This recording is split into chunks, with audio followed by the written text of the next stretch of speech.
علیکم ورحمۃ اللہ وبرکاتہ۔ رب اشرح لی صدری ویسر لی امری واحلل عقدۃ من لسانی یفقہوا قولی۔ رب زدنی علما رب زدنی علما رب زدنی علما، آمین۔ یہ ہمارے پاس ترجمۃ القرآن مجید کتاب ہے اسلامیت کی، اور جماعت نہم یعنی 9 کلاس میں یہ کتاب پڑھائی جاتی ہے یا طلباء طالبات پڑھتے ہیں۔ سندھ بورڈ کی یہ کتاب ہے، اور آج ہم دیکھیں گے کہ اس کتاب میں کیا ہے یا اس کو کیسا پڑھا جاتا ہے، یہ سمجھ لیں ہم اس ویڈیو میں اس کتاب کو پڑھیں گے، ٹھیک ہے۔ جو یہ ویڈیو دیکھ لے گا، جو بچہ بھی اس ویڈیو کو دیکھ لیتا ہے، اس کو انشاءاللہ دوسرے ٹیچر کی نیڈ نہیں ہوگی، یا یہ سمجھ لیں اسے ایک بات انشاءاللہ سمجھ آ جائے گی، وہ خود سے پیپر دینے کے قابل ہو جائے گا، الا یہ کہ وہ جو چیزیں یاد کرنے والی ہیں اس کو یاد کر لے اور اچھے سے خوب تیاری کر لے۔ چلیں ہم اپنے لیسن کی طرف بڑھتے ہیں۔ یہ ہمارے پاس کتاب شروع ہوتی ہے اس طرح، یہ انڈیکس آ گیا ہے۔ انڈیکس میں ہم دیکھتے ہیں، یعنی فہرست جو ہے ہمارے پاس، وہ قرآن کی صورتیں ہیں کچھ، ویسے تو 114 صورتیں ہیں، لیکن یہاں پہ کچھ صورتوں میں سے کچھ انہوں نے صورت میں سے کچھ آیتیں دی ہوئی ہیں، یعنی ایک صورت لی، فار ایگزامپل یہ سورہ مریم لی، اور سورہ مریم کی یہاں پر انہوں نے کیا کیا، سورہ مریم کی مختصر سی 1-2 آیتیں لیں یا ایک آیت لی اور اس کی وضاحت کر دی، ٹھیک ہے۔ تو ہم یہاں پر اگر دیکھیں تو ہمیں صورتیں ملیں گی، سورہ مریم، سورہ طٰہٰ، سورہ انبیاء، سورۃ الحج، سورہ فرقان، سورہ شعراء، سورہ نمل، سورہ قصص اور سورہ عنکبوت، سورہ روم، سورہ لقمان، سورہ سجدہ، سورہ سبا، سورہ فاطر، سورہ یاسین۔ سورہ یاسین بہت کامن صورت ہے، جسے قرآن کا دل کہا جاتا ہے۔ سورہ صافات، سورہ صاد اور سورہ احقاف، ٹھیک۔ مختصر سی کچھ صورتیں ہیں، اور صورت سے مراد یعنی صورت کی کچھ آیتیں دی ہوئی ہیں، تو یہ اس کی تیاری ہم کریں گے انشاءاللہ۔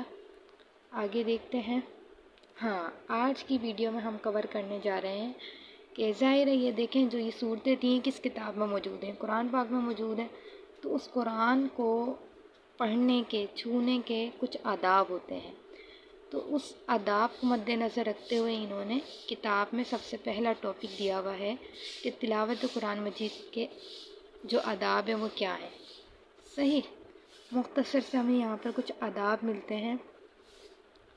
اگر ہم آداب دیکھیں تو یہاں پہ دیکھیے گا، سب سے پہلے انہوں نے یہ بات مینشن کی ہوئی ہے، جو ایک چھوٹے سے بچے کو ہم بتاتے ہیں کہ قرآن پاک جو ہے وہ ایسی کتاب ہے جس کو باوضو ہو کر، وضو کر کے ہاتھ لگانا چاہیے اور پھر اسے پڑھنا چاہیے۔ دوسری چیز، جب وضو کر لیا پڑھنے والے نے تو کیا کریں، اس کو سب سے پہلے پڑھنے سے پہلے اس کتاب کو ہم شروع میں کیا پڑھتے ہیں، اعوذ باللہ من الشیطان الرجیم۔ تعوذ کہتے ہیں اعوذ باللہ من الشیطان الرجیم، اور تسمیہ کہتے ہیں بسم اللہ الرحمن الرحیم، یعنی اعوذ باللہ من الشیطان الرجیم کو تعوذ کہا جاتا ہے اور بسم اللہ الرحمن الرحیم کو تسمیہ کہا جاتا ہے، یہ ہمیں پڑھنا چاہیے۔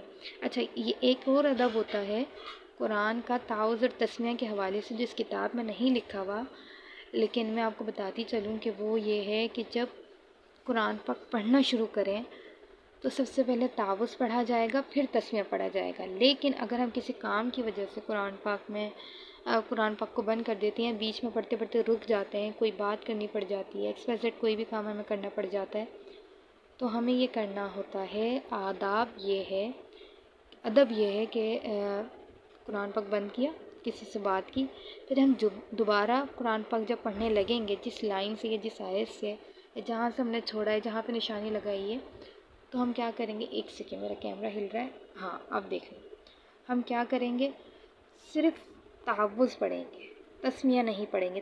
تسمیہ ہمیشہ شروع میں پڑھی جاتی ہے، تعوذ جو ہوتا ہے اس کے معنی یہ ہیں کہ میں اللہ سے پناہ مانگتا ہوں شیطان مردود سے، میں پناہ مانگتا ہوں اللہ کی شیطان مردود سے۔ تو پھر ہم کیا کرتے ہیں، شیطان کی پناہ مانگتے ہوئے دوبارہ سے اس تلاوت کو شروع کر دیتے ہیں۔ اصول نمبر 3 ہمارا یہ ہے کہ تجوید کے ساتھ تلاوت کی کوشش کرنی چاہیے. تجوید کے ساتھ تلاوت کرنے کی ہمیں کوشش کرنی چاہیے. اچھا، یہاں لکھا ہوا ہے کہ ہمیں تجوید کے ساتھ پڑھنے کی کوشش کرنی چاہیے.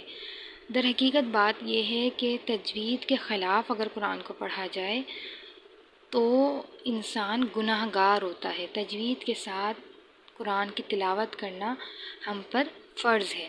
تلاوت کرتے ہوئے اللہ تعالیٰ اور اس کے کلام کی عظمت دل میں موجود ہونی چاہیے. یہ بات بار بار دل میں آنی چاہیے کہ میں ان الفاظ کو پڑھ رہی ہوں یا پڑھ رہا ہوں جو اللہ کی طرف سے ہیں، جو اللہ کے الفاظ ہیں. یہ کلام ایک معجزہ ہے، یہ کلام اللہ کا کلام ہے.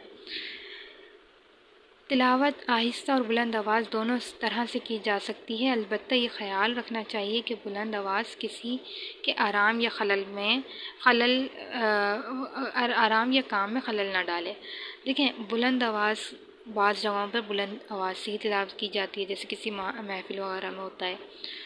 اور جب انسان انفرادی طور پر تلاوت کرے تو اسے چاہیے کہ وہ آہستہ، یعنی مسجد میں ہے تو آہستہ آواز تلاوت کرے. ایسا نہ ہو کوئی شخص نماز پڑھے، نفل نماز وغیرہ پڑھے اور آپ اپنی آواز تیز کر کے پڑھے ہو تو یہ دوسرے کی عبادت میں خلل پیدا کر سکتا ہے اور دوسروں کے کام میں بھی.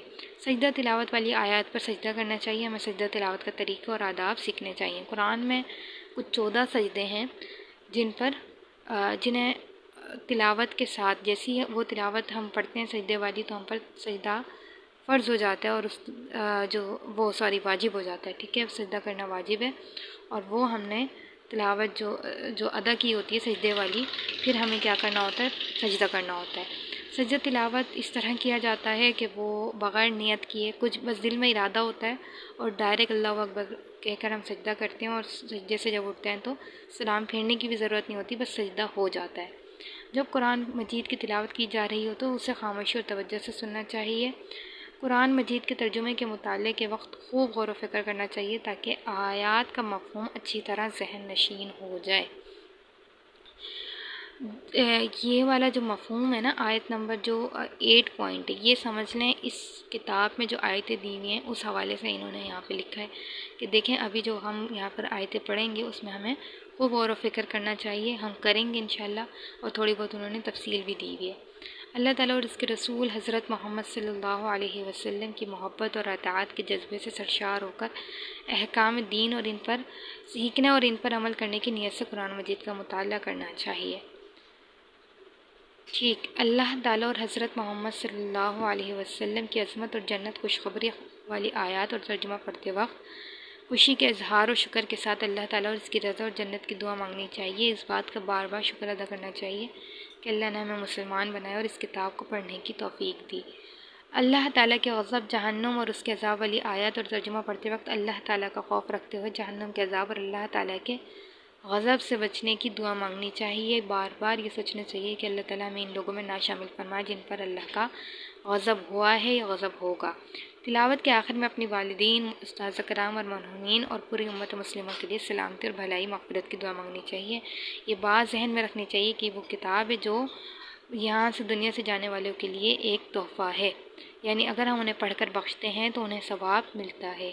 آج کی کلاس میں ہم انشاءاللہ آج کی کلاس میں اتنا ہی کافی. انشاءاللہ پھر ہم دوسری کلاس میں نیا ٹاپک پڑھیں گے.